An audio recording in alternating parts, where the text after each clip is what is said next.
بسم الله الرحمن الرحيم. لقد كان لكم في رسول الله أسوة حسنة لمن كان يرجو الله واليوم الآخر وذكر الله كثيرا.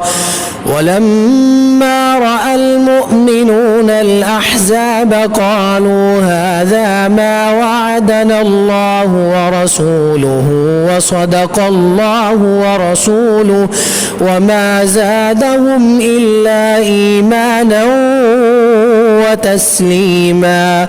من المؤمنين رجال صدقوا ما عاهدوا الله عليه فمنهم من قضى نحبه ومنهم من ينتظر وما بدلوا تبديلا. ليجزي الله الصادقين بصدقهم ويعذب المنافقين إن شاء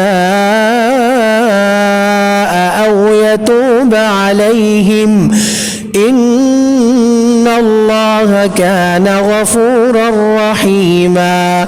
ورد الله الذين كفروا بغيظهم لم ينالوا خيرا وكفى الله المؤمنين القتال وكان الله قويا عزيزا.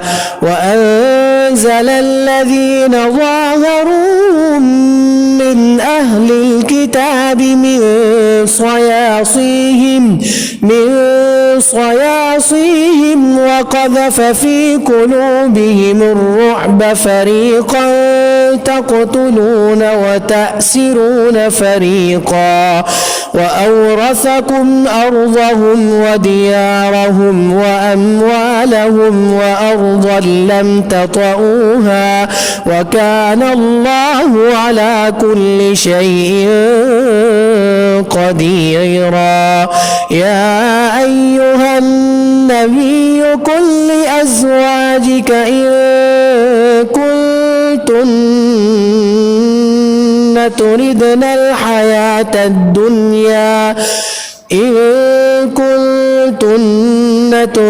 الحياة الدنيا وزينتها فتعالين أمتعكن وأسرحكن سراحا جميلا.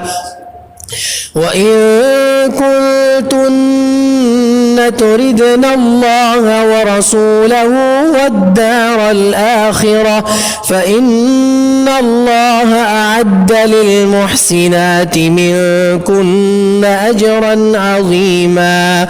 يا نساء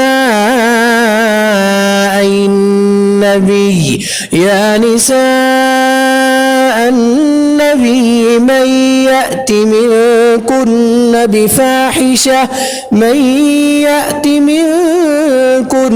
بفاحشة مبينة يضاعف لها العذاب ضعفين وكان ذلك على الله يسيرا.